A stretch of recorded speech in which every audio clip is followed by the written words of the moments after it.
Solve the system by the substitution method. We have the equations 2x plus y is equal to negative 4 and x is equal to y plus 7. I'm going to go ahead and identify these equations as equations numbers 1 and 2. Now if we use the substitution method, the system is set up perfectly for that because in equation 2 we already have x solved for. X is equal to y plus 7. Therefore, we can take this value from equation 2 and substitute it in for x in equation 1.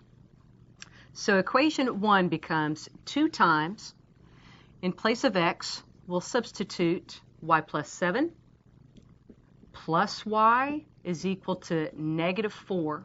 And again, that was equation 1. Now let's solve this for y.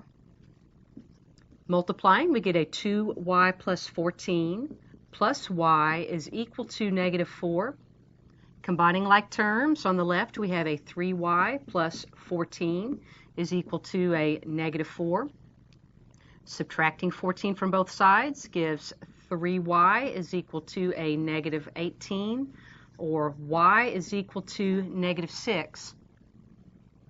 We're almost there. We've got one variable solved for. Y is negative 6. I think I'll go back and use equation 2 to solve for x. In equation 2 is x is equal to y plus 7.